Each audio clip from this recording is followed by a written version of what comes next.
성경을 이제 두 개를 나누면 구약 성경이 있고 또 신약 성경이 있습니다.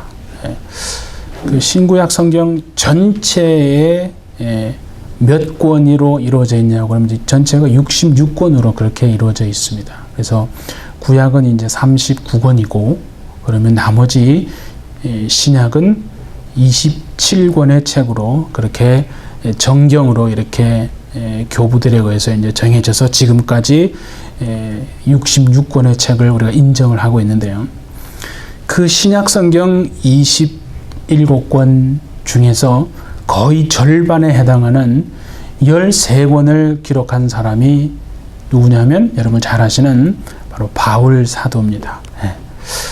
그 정도 13권이나 썼으면 얼마나 참 하나님과 가까이 있었고 또 성령 충만했는지 아마 우리가 짐작을 할 수가 있습니다. 근데 그 바울의 삶을 잘 들여다보면요, 참 말로 표현할 수 없는 큰 고통이 계속 바울에게서 떠나지를 않고 있었다는 것을 알 수 있는데, 성경에서는 그걸 뭐라고 하냐면 바울 자신이 육체의 가시라고 그렇게 표현을 합니다. 그 육체의 가시가 정확하게 무엇인지는 말로 하질 않았기 때문에 그냥 추측만 할 뿐입니다. 근데 이게 헬라어로 뭐냐면 스콜롭스테 사크리 그래가지고 정확하게 이제 그걸 어떻게 의미를 하냐면 마치 그 육체에 몸에 가시가 이렇게 박혀 있어가지고 그 가시가 몸을 계속 찔러대는 그걸로 인해서 느끼는 어떤 고통과 아픔, 그게 육체의 가시입니다. 그러니까 뭐 어떤 사람들은 그게 이제 안질이다, 뭐 또는 간질도 좀 앓고 있지 않았을까, 또는 어떤 이제 기독교 의사, 내과 의사는요 여러 가지를 좀 볼 때 아마 극심한 두통, 예를 들어 뭐 편두통 같은 그런 것이었을 수도 있을 것이다 라고 하여튼 말합니다. 그게 하여튼 육체의 가시가 어떤 질환이든 아니면 장애든 뭐 그게 중요한 게 아니라 몸에 가시가 박혀가지고 계속 찔러대는 그 고통과 아픔을 신약 성경 절반을 기록했던 바울이요, 그것을 그 아픔과 고통을 계속해서 가지고 있었다는 거죠. 기도하지 않았겠습니까? 3번이나 하나님께 기도했습니다. 간구했다 얘기죠. 그 좀 떠나가게 해달라고, 그 고통이 좀 떠나가게 없어지게. 그래 3번이나 간구했는데 예수님이 뭐라고 했냐면 그를 싹 가져가시면 좋겠는데 고통이 없게 해주시면. 그런데 예수님이 내 은혜가 너에게 족하다 라고 하시면서 그 바울에게 그 고통을 그냥 그대로 두시고 바울을 약함 속에 그대로 내버려 두셨다. 그리고는 중요한 건 뭐냐면 그리스도의 능력을, 그리스도의 그 힘을 체험하게 하셨다는 겁니다. 그래서 결국에는 바울 사도가 고백을 하지 않습니까? 내가 약한 그때에 곧 강함이니라, 그런 고백을 합니다. 근데 참 이게 역설적인 게 그죠? 어떻게 약한데 강할 수 있는가? 그래서 저도 어릴 때는 그죠? 약하면 안 된다. 강해야 살아남고 뭔가 강해야 이걸 이겨내고 돌파해낼 수 있는데 약해가지고 뭘 할 수 있을까? 그 우리는 전부 다 막 강하기를 소망하거든요. 그래서 막 그런 얘기를 하잖아요. 그렇게 약해 쳐 빠져가지고 어떻게 이 험한 세상을 살아가겠느냐, 막 그런 얘기도 듣잖아요. 그래서 약하면 안 돼. 멘탈 부여잡고 어쨌든 막 무너지지 않고 막 강해야 된다. 근데 신앙생활을 하면서 쭉 보는 것은요, 그게 아니고 하나님이요, 저의 강한 것을 계속 부러뜨리고 신기하게 하나님 그걸 꺾어내시더라는 겁니다. 그래서 우리가 세상적으로 보면 부드러움이 마치 약한 것인 것처럼 보입니다. 근데 신앙 안에서는 절대 그렇지 않다는 것, 정말 하나님이 깨닫게 해주신다는 거죠. 그래서 이 바울의 인생을 돌아보면요, 복음을 전하면서 사실 바울만큼 고통과 고난을 또 많이 겪은 사람이 있는가 할 정도로 참 많은 고난을 겪었습니다. 근데 고린도 교회에서의 고난은요, 이게 참 정신적인 고통과 고난이거든요. 차라리 어떤 육체의 고통, 물론 육체의 고통도 힘듭니다. 근데 이 정신적인 고통이 또 얼마나 큽니까? 고린도 교회에 어떤 외부에서 들어온 사람들이 있어가지고 그냥 바울을 노골적으로 아주 비판을 하면서 거짓말하고 또 왜곡된 말을 통해서 그 고린도 교회 성도들을 막 혼란시킵니다. 근데 이 고린도 교회 성도들이 또 거기에 또 동조를 합니다. 그래가지고 바울에게 사도의 자격이 없다라고 막 그렇게 하는 사람들이 생겨나기 시작합니다. 그 고린도 교회 내에서 말입니다. 얼마나 참 바울의 심정이 참 고통스럽고 견디기 힘들었을까, 참 그런 생각을 제가 해봅니다.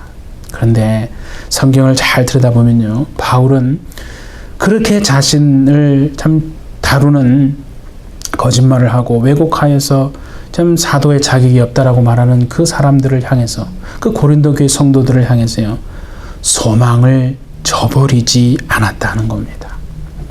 깊은 고통 속에 분명히 자신은 있었을 건데 엄청난 정말 멘탈이 붕괴되는, 그죠?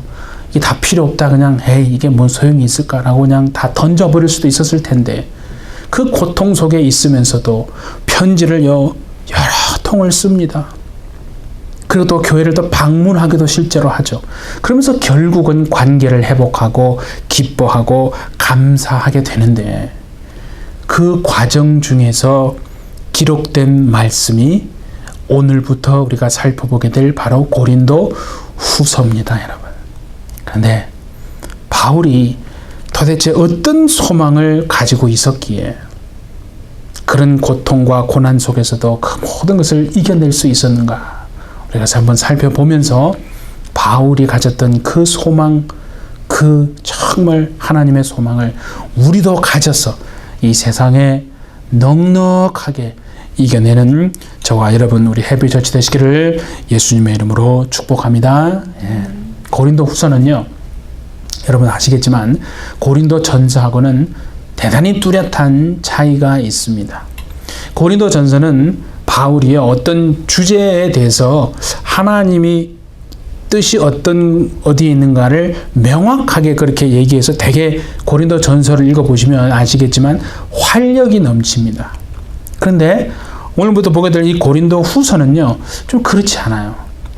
뭔가 어떤 어둠의 터널, 고통의 터널을 다 정말 지나온 후에 깨닫게 되어지는, 그래서 어떤 깊은 신앙의 고백과 같은 그것을 나누고 있는 것이 고린도 후서거든요.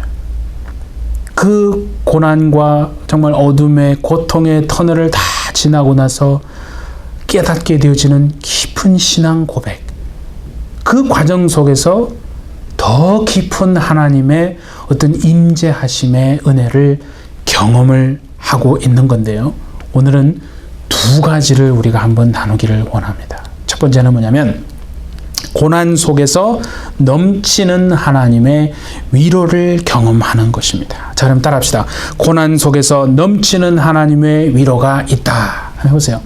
고난 속에서 하나님의 넘치는 위로하심이 있다. 예. 정말 고난 속에서요, 하나님의 넘치는 위로하심이 분명히 있고 그것을 경험해야 한다는 거예요. 그래서 오늘 3절에서 6절을 보시면 아시겠지만 위로라고 하는 단어가 자그마치요 9번이나 등장하고 있습니다. 예, 얼마나 참 중요한 단어가 위로길래 그렇게 하시겠습니까? 그렇게 하면 그 5절에 보시면요, 바울이 뭐라고 하냐면 그리스도의 고난이라 이렇게 말했죠. 바울이 솔직히 말해서 고난을 당한 이유는 다른 게 아니고요, 예수님의 증인으로 살았기 때문에 고난당한 겁니다. 그러니까 그렇기 때문에 그리스도의 위로 또한 넘치게 되었다는 것을 지금 고백하고 있는 거 아니겠어요? 그러면서 바울이 무슨 얘기를 하고 있냐를 가만히 보니까요, 위로의 하나님을 말합니다. 위로의 하나님. 우리는 자꾸 하나님을 자꾸 심판하시는 하나님. 그래가지고 막 어떤 위협하고 그런 막 겁을 주는 말을 많이 할 때가 있거든요. 그건 절대 온전한 것이 아닙니다. 신약 성경을 여러분 읽어보시면 예수님이요 듣는 무리들을 향하여 겁을 주고 막 위협한 부분이 있습니까? 없는 거예요. 그래서 잘 분별을 해야 합니다. 정말 잘 분별하지 못해가지고 함께 여러분 파멸의 길로 가면은 얼마나 그게 억울한 겁니까? 그러니까 하나님은 물론 심판하시는 하나님이 맞지만 오늘 위로라는 단어를 9번이나 기록하고 있으면서 바울이요 그 고난의 어려운 가시밭길을 통과한 후에 뭐를 고백하고 있다고요? 하나님은 위로하시는 하나님이다. 위로의 하나님. 정말 바울처럼 위로의 하나님을 담대히 세상에 선포하시는 저와 여러분 되시기를 바랍니다. 그래서요 우리는 이렇게 생각합니다. 참 그냥 고난 자체를 하나님이 좀 허락하지 않으면 그게 하나님의 자비하심이 아닌가 이렇게 생각을 합니다. 그런데 그게 아니고요. 고난보다 더 넘치는 위로, 바로 그 위로가 하나님의 진짜 자비하심이다 하는 거 아니겠습니까? 그래도 많은 사람들은 고난이 없는 삶을 사실 원합니다. 왜 그러냐면 그거는 하나님의 위로하심이 얼마나 크고 사실은 놀라운 것인지를 경험하지 못해서 그런 거거든요. 그러니까 하나님의 위로하심만 우리가 경험할 수 있다면요, 고난은 사실 크게 두렵지 않은 것이다 하는 거죠. 그러니까 진짜 고난이 두려운 게 아니라 정말 두려운 건 뭐냐면요, 고난 가운데서 하나님의 주시는 그 위로하심을 경험하지 못하는 것, 그게 어떻게 보면 더 무섭고 두려운 것이다 하는 거죠. 근데 우리 한번 잘 생각해 봅시다. 하나님이 만약 저 하늘에서 그냥 우리에게 말씀만 하고 계신다면 그게 위로가 됩니까? 하나님이요, 저 하늘에서 그냥 말씀만 하고 계시면 위로가 아닙니다. 아니, 물론 이제 우리 해비철제 성도님들은 다 너무나 믿음이 출중해서 주여 우리 집에 들어오시는 것을 감당할 수 없사오니 말씀만 하옵소서. 그러면 내 집에 있는 하인이 낫겠나이다. 그 백부장의 믿음처럼, 그죠? 그런 훌륭한 믿음이시지만 사실 하나님이 우리를요 위로하시기 위해서 우리 가까이 오신 거거든요. 그래서 위로는 멀리 있는 게 위로가 아니라 가까이 있어야 가능한 게 위로입니다. 그래서 우리 주님이 하나님이 우리를 위로하시기 위해서 우리 가까이 내려오신 줄 믿습니다. 한 달 좀 됐나? 제가 꿈 얘기를 잘 거의 안 하는데, 이제 연결되니까 좀 이제 해야 되겠어요. 이제 꿈 속에 보니까 제가 어디를 막 가요. 근데 길이 참 어려운 길이에요. 험한 길이고 좋은 길이 아니에요. 막 중간에 보니까 막 오물이 있는 구덩이가 막 있는 거예요. 그래서 그걸 피해 가려고 꿈에서 얼마나 참 어렵게 가고 있는데, 근데 뭐 하여튼 이제 곳에 보니까 또 그게도 이제 막 오물이 쌓여 있는 거예요. 그래서 제가 미끄러졌는지 어떻게 보니까 이렇게 하면서 넘어지려고 이제 하는, 그래서 순간적으로 이제 큰일 났다, 이제 정말 오물통에 빠졌구나, 나 어떡하지, 막 순간적으로 하는데, 신기하게 내 앞에 큰 어떤 사람 같은 그림자가 내 손을 딱 붙잡는, 그래서 곧 빠지지 않고 싹 일어났어요. 야, 근데 할렐루야를 안 하시네. 그러니까 제가 꿈에서 이제 깨어나서요, 너무 위로가 되는 거야. 나는 꼼짝없이 그 오물통에 빠지는 걸로 생각했는데 순간적으로 큰 어떤 그림자가요 내 팔을 확 잡아 당겨서 빠지지 않고 일어나서 이제 걸어가게 됐다는 건데, 그래서 제가 깨달은 게 뭐냐면, 위로는요 멀리 있는 게 위로가 아니라 가까이에 그래서 있어야 위로가 된다. 하나님이 그게 우리를 위로하시는 하나님인 줄 믿습니다. 근데 참 신기한 건, 놀라운 건 뭐냐면요, 위로라는 단어를 제가 한번 찾아봤어요. 위로라는 그 헬라어가 뭐냐면 파라클레시스입니다. 들어보셨는지 모르겠지만, 그런데 우리가 많이 들은 성령은 헬라어로 뭐냐면 파라클레토스예요. 이게 우연의 일치가 아닙니다, 여러분. 성령은 파라클레토스고 위로는 파라클레시스예요. 그러니까 무슨 말이냐면 뿌리가 어근이 같은 거예요. 왜 그런가 생각해 보니까, 그러니까 우리 곁에 멀리 있지 않고 우리 곁에 늘 가까이 있어서 우리를 돌보는 분이 성령인데, 그 성령의 주된 사역이 뭐라고요? 위로하는 거다 하는 거예요. 예, 그래서 위로에 우리가 이제 끝나고 부를 찬양이 위로의 성령님. 그냥 지어낸 게 아니라요. 그 말씀이 그렇게 되는 거예요. 참 성령님이 우리는 그냥 하나의 힘, 어떤 능력, 파워로만 생각하지 마시고 정말 여러분 가까이에서 여러분에게 소근대고 말씀하시고 참 이끌어내시고 위로하시는 성령 하나님이신 줄 믿으시기 바랍니다. 예, 그래서 우리가 받는 이 하나님께 받는 이 위로로, 그렇죠? 고난 당하는 이들을 위로하게 하시는 그 위로자가 되게 우리를 만드신다 하는 거 아니겠어요? 그러니까 우리가 겪은 고난은 이렇게 생각하면 딱 맞습니다. 뭐 운이 없어서 그런 것도 아니고요. 뭐 기도가 부족해서 그런 것도 아닙니다, 여러분. 우리가 겪은 고난은 누군가의 위로자가 되게 하시는 하나님의 뜻이다. 그렇게 생각하면 딱 맞습니다. 예. 어떤 이제 그 인도의 원주민 여자가 아들 2명을 잃어버렸어요. 그래서 수심에 그냥 슬픔에 가득 차가지고 삶을 잘 살 수가 없네. 예. 거기에 사역하시는 어떤 선교사님이 그분을 보고 여러 가지 뭐 힘내라고 얼마나 좋은 말씀을 많이 해주셨겠어요. 근데 그 이제 여자분이 도저히 뭐 슬픔에서 헤어나지를 못하는 거예요. 그러니까 아무리 권면을 해도 소용이 없고 효과가 없는 거예요. 그래서 이 선교사님이 어떻게 하다 이제 기도했겠죠.